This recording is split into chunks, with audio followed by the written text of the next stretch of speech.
سيداتي وسادتي، نستهل الجلسة الثامنة بحوار مع سعادة الدكتور سعيد خطيبزادة، نائب وزير الخارجية الإيراني. تحاوله الدكتورة ابتسام الكتبي رئيسة المركز لمغازي السياسات إلى المنصة مشكورين.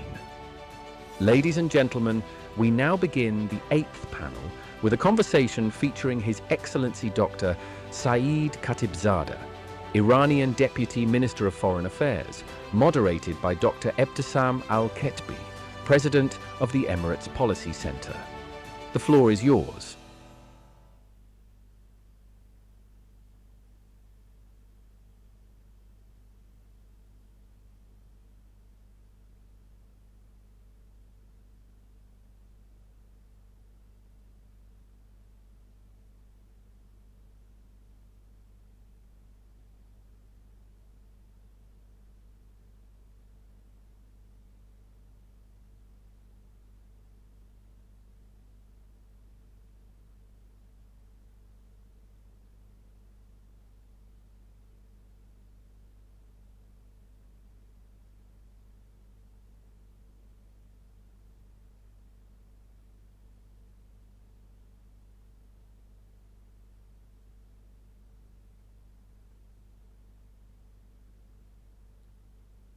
Good morning, ladies and gentlemen. Please welcome with me His Excellency Dr. Saeed Khatibzadeh, Deputy Minister of Foreign Affairs and President of the Institute of Political and International Studies, who is joining us this conversation. Iran and its region are undergoing a major transformation, unlike the past 2 decades, driven by deep geopolitical and economic shifts, most notably the 12-day war with Israel and its impact on Iran's nuclear program and proxy networks. However, this qualitative development was not the sole driver of change. First, the nuclear file. Attack on key facilities weakened Iran leverage and pushed it further from nuclear threshold. With the 2015 deal expired and sanctions restored in October 2025, new talks must start from zero. Second, militia networks. Since October 7, 2023, Iran's proxies have become liabilities, marking the decline of a once central tool of influence. Third, the post-traditional era. Iran now seeks new strategies to preserve deterrence and security amid changing regional dynamics. In response to this evolving landscape, Iranian decision makers may be compelled to explore alternative policy approach, more attuned to the contours of a new era, especially as the effects of these transformation become increasingly evident in Iran's deterrence posture and internal security. So within the spectrum of strategic alternative for Iran, first, pivot eastward towards China and Russia. Second, reintegrate regionally and internationally backed by moderates. Pursue a nuclear option to restore deterrence. In this context, traditional analysis no longer apply.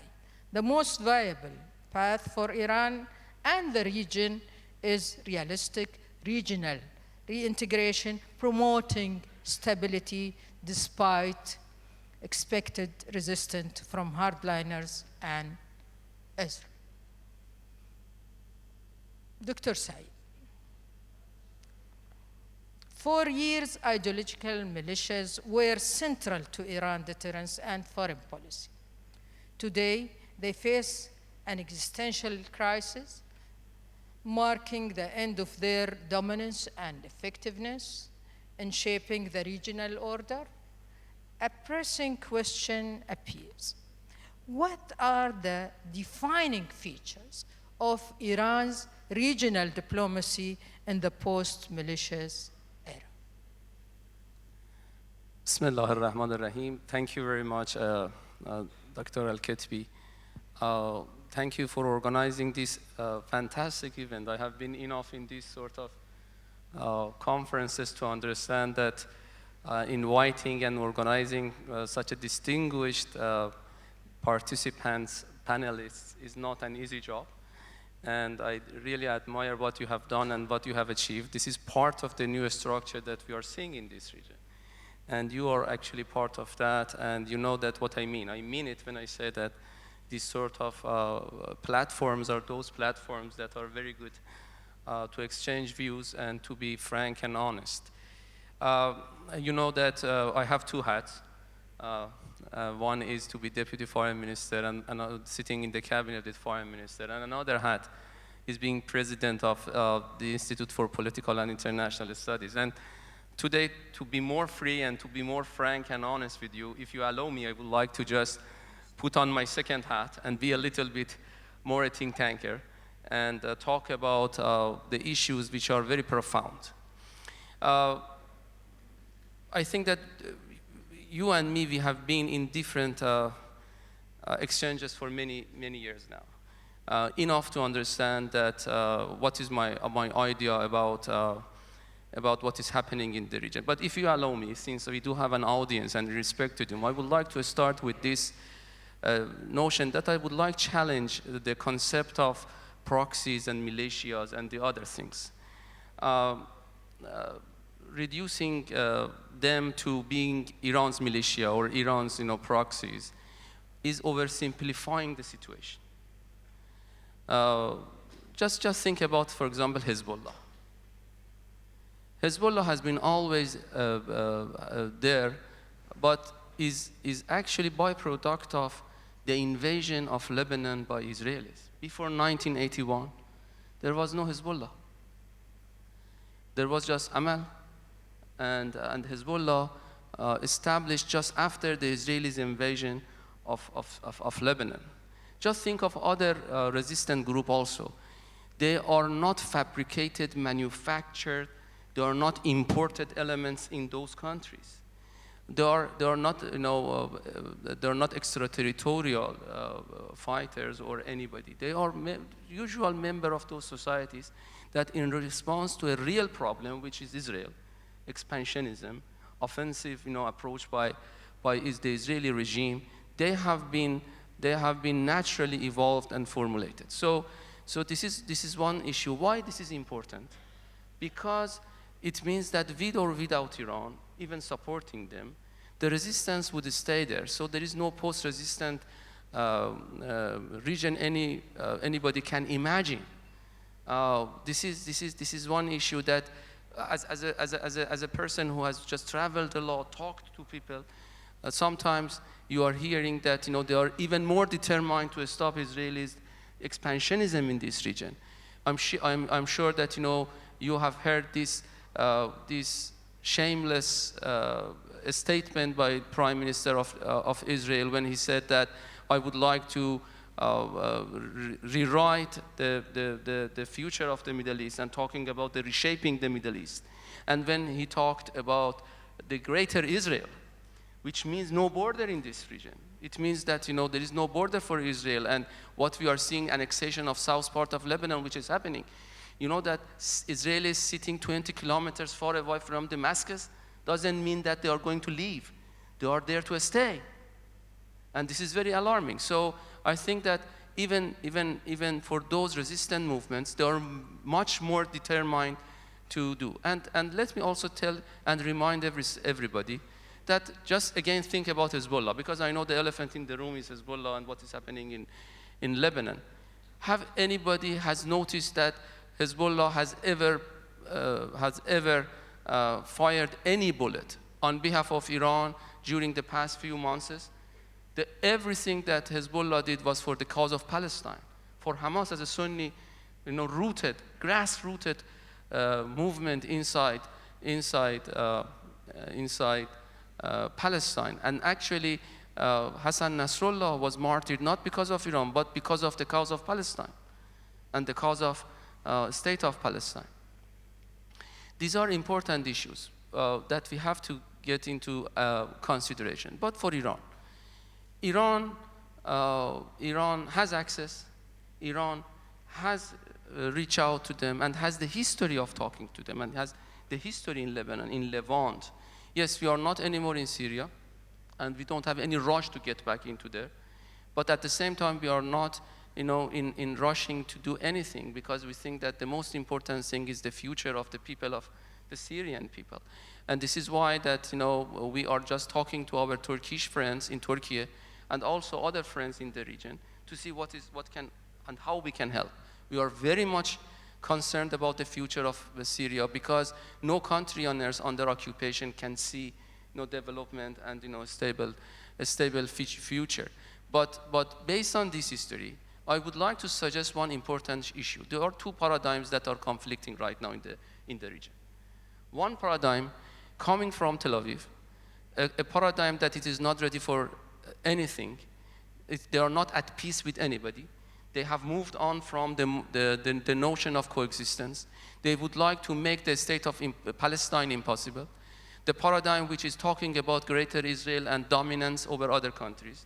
A paradigm that it is trying to ensure technological, military, and also intelligence edge over other countries, including countries in this very region. And the paradigm which is the continuation of the doctrine of what that we heard in Washington, peace through strength, that later on turned into hegemony through use of naked force. So it was a cover-up for a new set of measures that Americans did and also Israelis are doing. They are not at peace with anybody. They would like just to use naked force to fulfill their goals. This is one paradigm.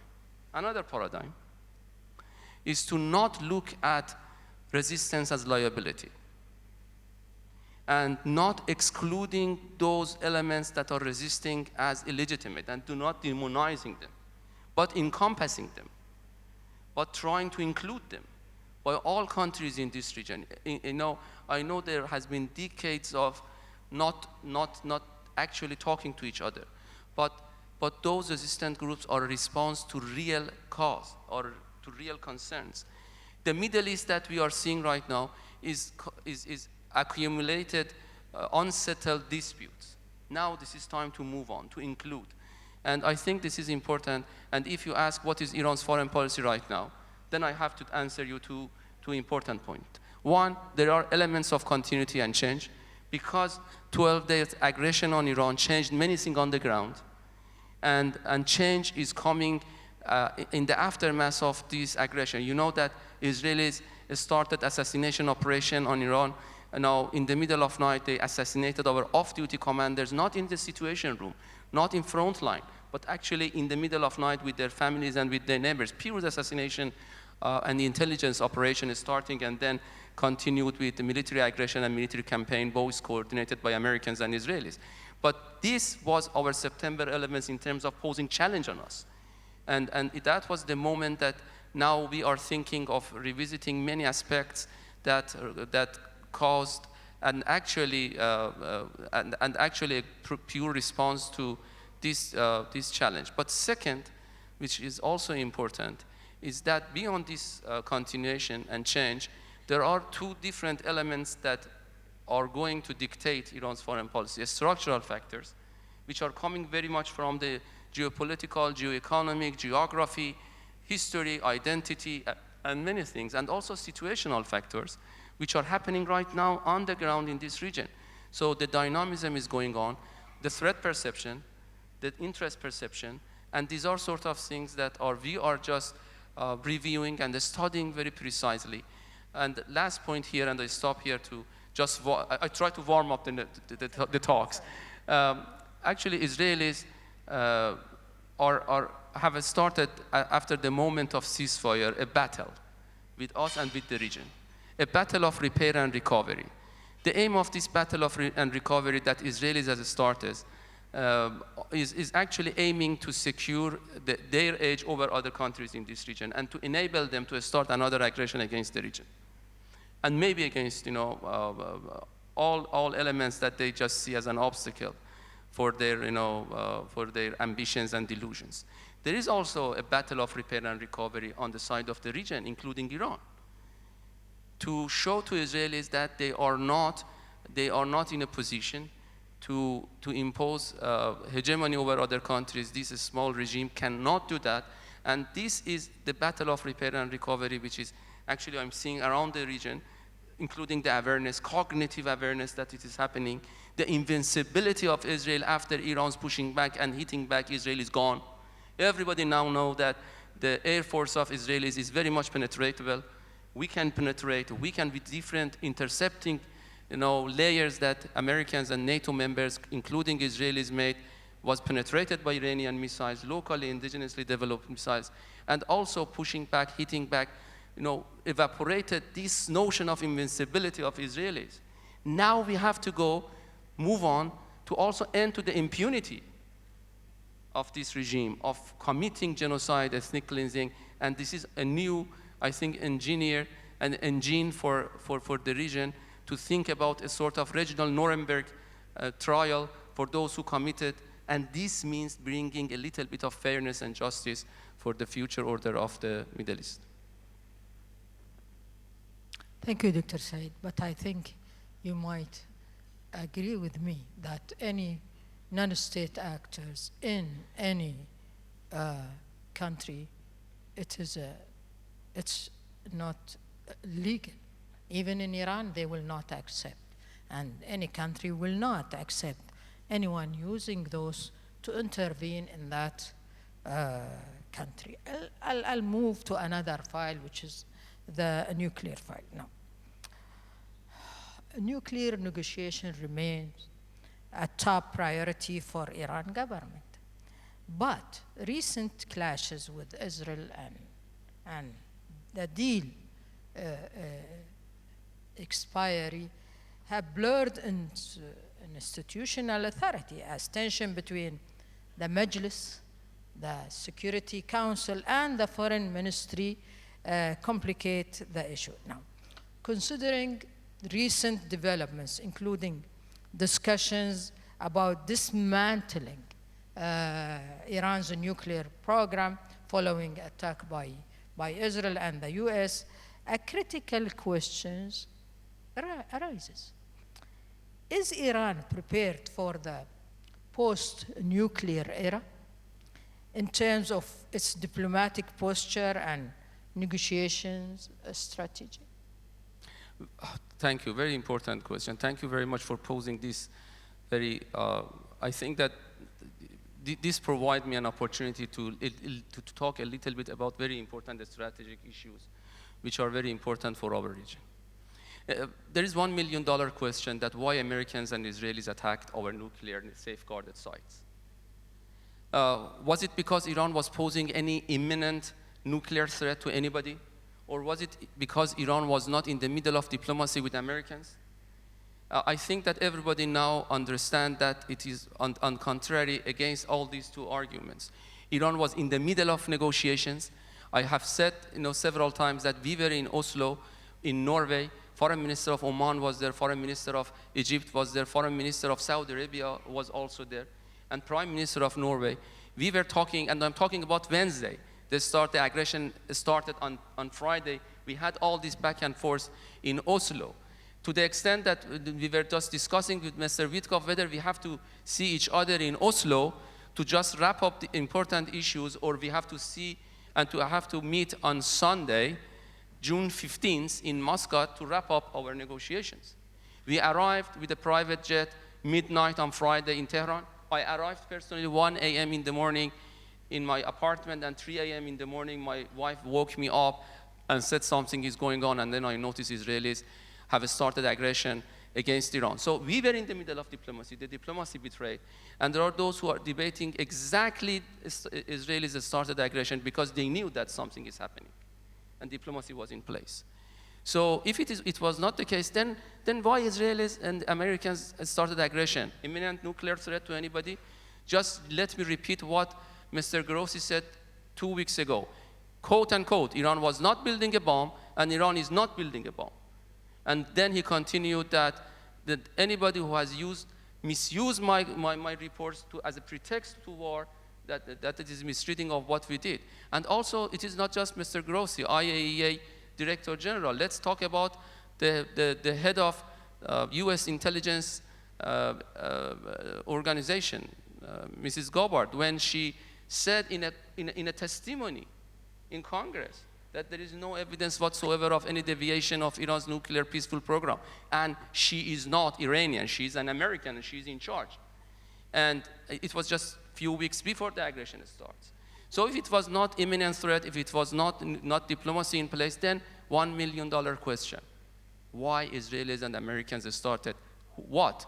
A clandestine, concealed nuclear program? No.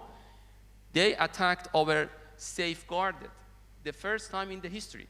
They attacked safeguarded, peaceful nuclear sites in use when they knew that there is high risk of radiation and high risk of environmental contaminations, and it could easily result in a catastrophe not only for Iran, but also for the region.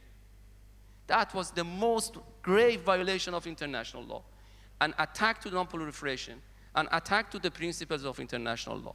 So if you put yourself in the shoes of an Iranian decision maker, you have a peaceful nuclear program under 24-hour surveillance by IAEA, 22 inspectors being on the ground when Israelis started aggression on Iran, and each gram of enriched uranium being under surveillance and under control by IAEA.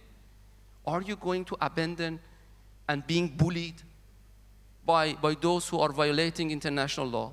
Or you are going to tell everybody that, okay, you bombed our machineries, you bombed our building, but you couldn't bomb our will, and you couldn't bomb our knowledge, and you couldn't bomb our know-how and technology, which is mainly purely for peaceful nuclear purpose.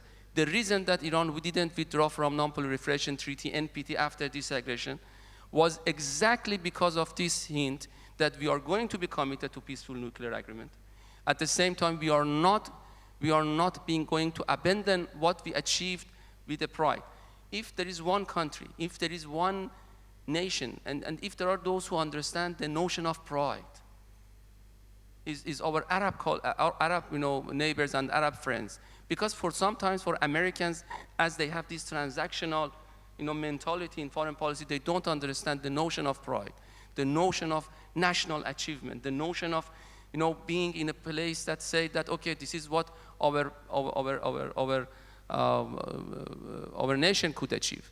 Is our Arab neighbors. They understand pride. And this is a matter of pride. And now we are much more committed for peaceful use of nuclear program. But there is a big but. If nuclear program, the other side has any concern over proliferation or any concern about bomb, then we are getting to the issue that compromise is possible. Why? Because we are assured, everybody, and we are sure about our intention, that we do not seeking any bomb for many reasons, to the extent that we are ready to give any guarantee which is needed, as we did in the JCPOA. We accepted limitation in our program. But if they would like just to bullying us, after martyring many of our scientists, our university professors, can you imagine? Because they have force, can you use it against? Power cannot make right. So I think that post-peaceful nuclear Iran never happens. But we have not even entered to nuclear as a quote-unquote weapon state. So I think that this is why that we never started anything to being post of that. But I can tell, yes, that was yesterday. Yesterday I was with Foreign Minister visiting Iran's Atomic Energy Agency. 1 million of Iranian patients are waiting for the isotopes and different enriched materials that it is coming out of Tehran research reactor. You know that in UAE, we were exporting many isotopes to your hospitals here for cancer treatment. Iran was actually exporting. So these are the sort of, that nobody is talking about that.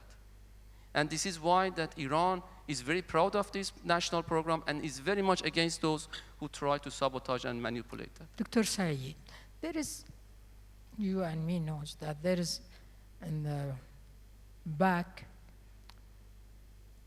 some countries trying to bridge the gap between you and the American from the Gulf, outside the Gulf. And if this is going to take its place with the American, what will be the Iranian condition to revive that negotiation between them and the American? Too much of channels, but less credible messages.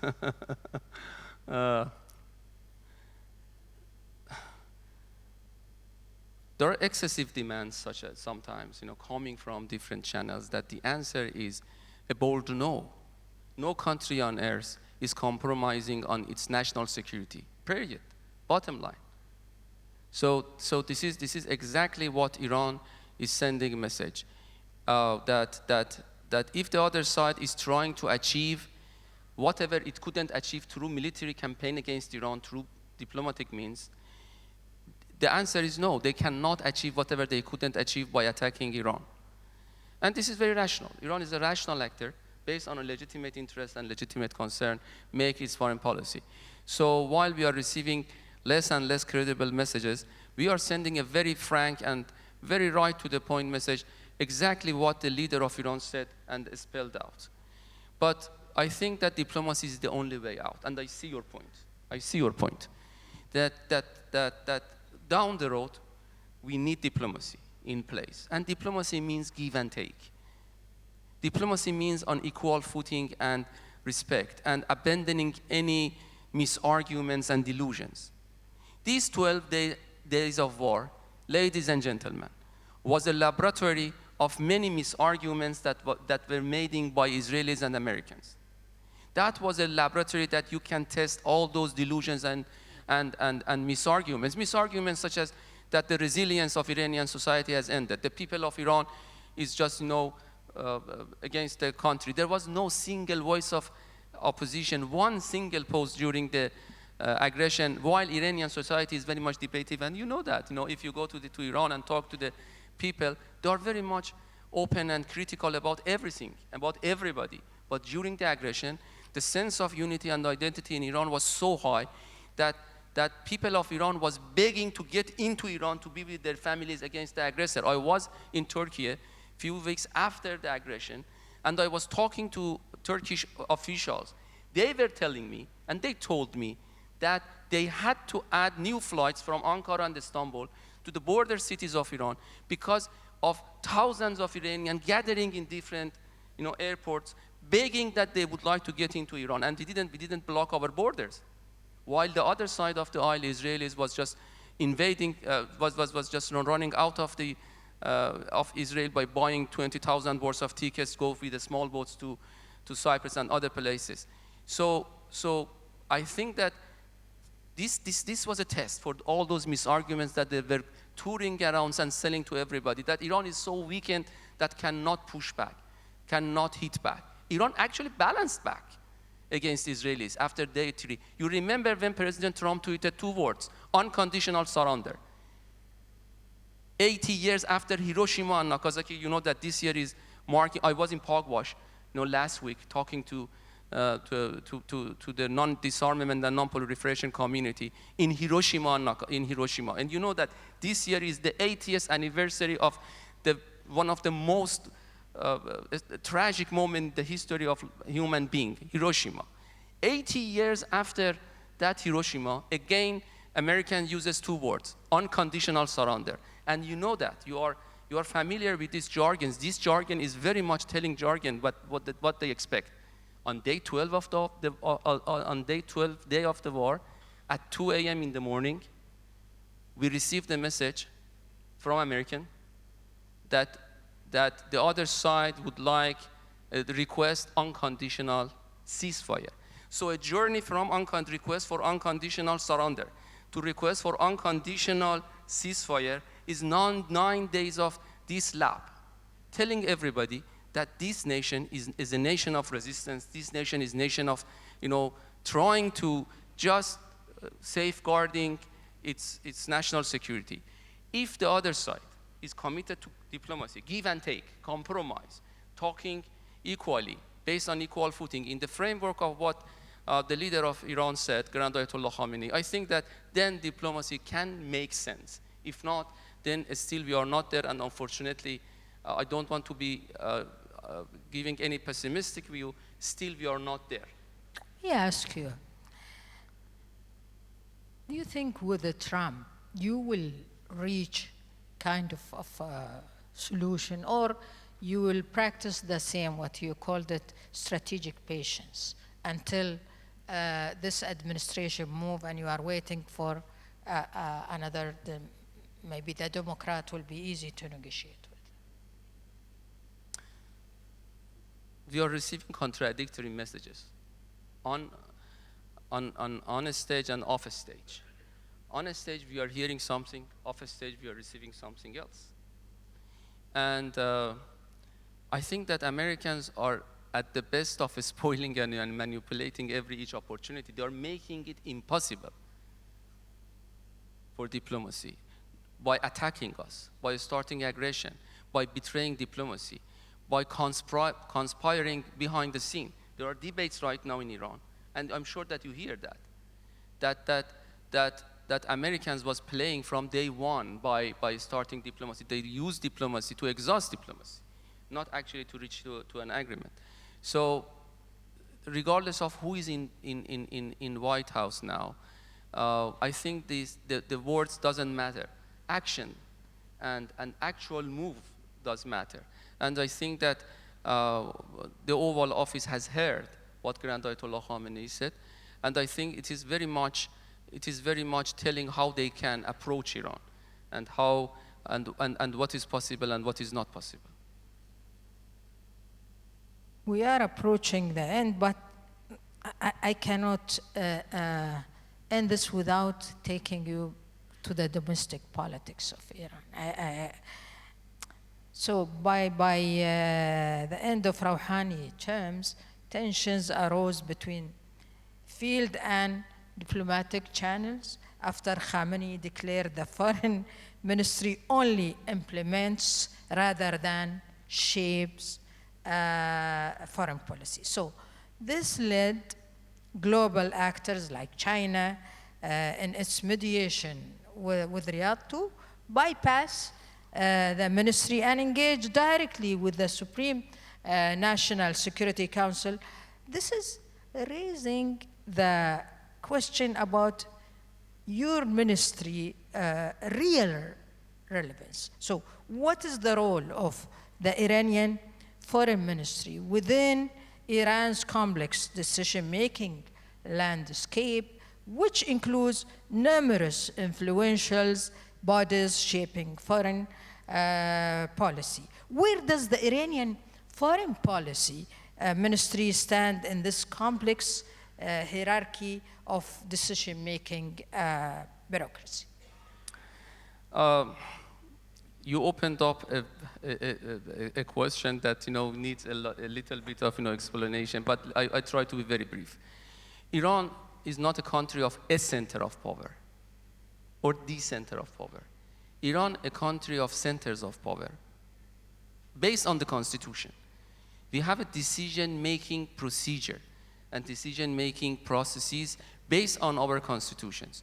So we do have our National Security Council, we do have Ministry of Foreign Affairs, we do have our National Supreme Council, which exists, which includes 10 different agencies and 10 different people. President Pezeshkian, as president of the Islamic Republic, is in charge, and actually he is the one who is supervising that. Why I'm telling you this? Because Iran is not, in terms of decision making, is not just one center of power that decides about everything. Based on our constitution, there is a move of, bureaucracies and bureaucratic, procedures and mini procedures inside this system.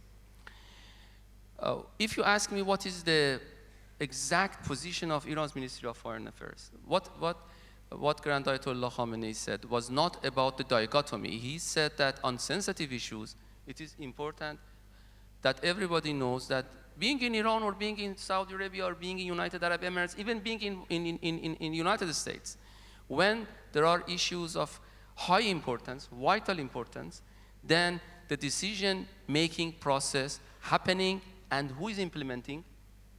Ministry of Foreign Affairs. But Ministry of Foreign Affairs is not the sole center of the making decision, which is very usual. Who is now negotiating or used to negotiate with United States? Foreign Minister of Iran. Who was the mandated channel? Foreign Minister of Iran. And who still is mandated channel is Foreign Minister of Iran.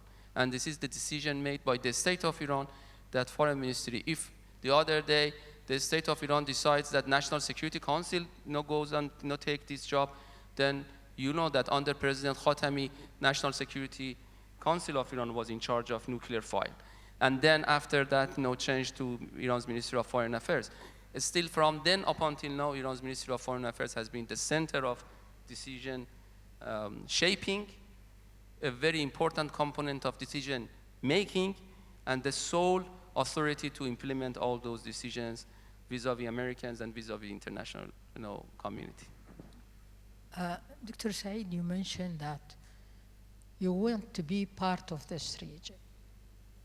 And I'm talking frankly, and we used to talk frankly in this debate. There is still kind of uncertainty between the Gulf is that, and this is based on Iran behavior before.